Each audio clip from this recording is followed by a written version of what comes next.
Hey guys, welcome back to my YouTube channel. I hope you guys are doing great.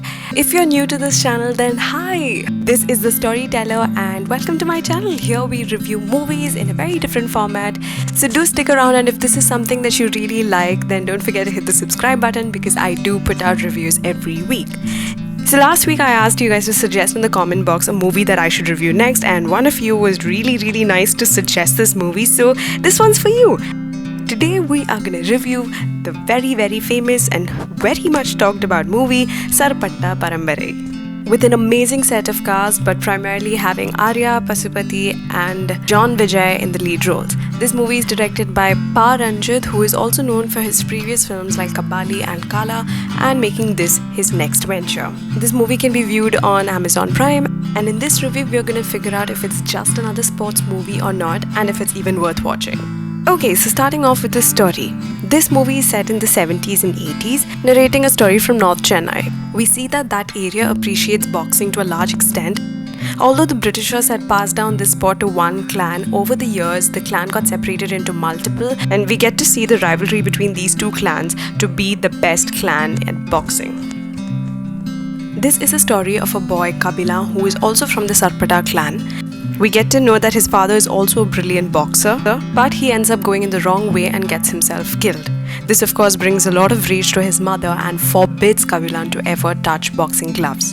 Kabila of course never gets trained professionally, but he watches the game again and again, and finally one day he gets to prove his talent and is finally chosen to represent the clan to fight against the monstrous Vembuli, to finally come to a decision as to which clan is better. This is the synopsis of the movie, and ideally the match between the two should be the climax, but somehow this happens in the middle of the story. The movie should typically be ended over here, but that's not what happens here. So we get to see that in the movie, politics take a big turn in the change of events. And you know how in usual sport movies, there's a pattern that they always follow. There's someone who struggles, who keeps failing, and then he trains really hard, and then he wins the medal or the trophy. Correct? This is what I expected. But this movie is really different. Here we see a guy who is interested in sports, but he is denied to play. He doesn't get any formal training, and he learns the sport just by watching. And when he's given an opportunity, he proves himself and reaches to the top, and then everything crumbles down and his life falls apart. What I found interesting was that in usual sport movies, when the character faces failure, it's either because of the lost matches or the lack of training or circumstances beyond his control. But here, he falls a prey of manipulation, he trusts the wrong people, he gets himself into alcoholism, he finds easy ways to make money and tries to lead an easy, simple life that distances him further and further away from his boxing dreams. He ends up being the worst version of himself and lets manipulation win. And this is what I like about the movie. You see, you and me, we might not be bodybuilders or weight trainers or into athletics, so most of the times we might not relate to such movies. But this movie isn't about boxing. It's about an individual who has a talent and he works hard for it, but somehow he settles for the easier side of life, and that ruins and furthers him away from his dreams. Now, isn't that something that all of us can slightly relate to? Something that we've all given up because society has manipulated us into doing that? So this is definitely not just a boxing story. Okay, now coming to the acting and the characterizations of the characters in the movie. Although this is the story of one man who is trying to pursue his dreams, it is not just Arya's Kabila that we get to see. We get to see beautiful characters and acting throughout this movie. Like for example, the mother's character, daddy's character, Coach Rangan's character, even Vetri and Raman, Mariamma being his wife, the opposition clan of Vembuli, and even Rose.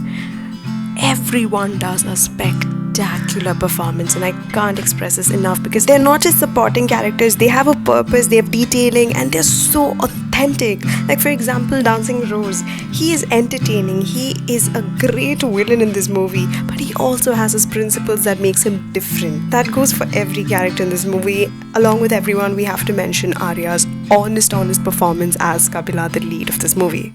One interesting feature that I noticed about this movie that I absolutely loved was that most of the men in this movie are portrayed as bulky, aggressive, anger-filled Hulk sort of men. And the characters of these women are just the better halves of these men. But what I liked is, even though these men are portrayed this way, we see moments where the men are crying and are emotionally vulnerable, and we see scenes where the women are so strong and supportive that they sometimes seem more stronger emotionally than the men in the house. Breaking stereotypical gender roles is exactly what we need in today's movies. Coming to the technical bits, the cinematography done by G. Muralivardhan is absolutely stunning. I mean, visually we're taken back to the 70s and 80s, and trust me, it's brilliant. A huge shout out to all the costume and the set designers, because the mustache, the costumes, the color grading all takes us back to that time. Now coming to editing, so I'm this type of person that doesn't really enjoy sports movies that much, but trust me, the fighting sequences in this movie are brilliantly edited. The editing is done in such a beautiful way that, like, I don't even know how to comprehend it. It just adds so much of thrill, and what elevated this thrill was definitely the music composition by Santosh Narayanan. Oh my god. And it's not just the music in the fight sequences, be it his journey through anger, sadness, loneliness, victory, humiliation, and every other emotion, we all end up feeling the same thing. And I genuinely feel the combination of these three elements is what uplifted this movie to a whole new level.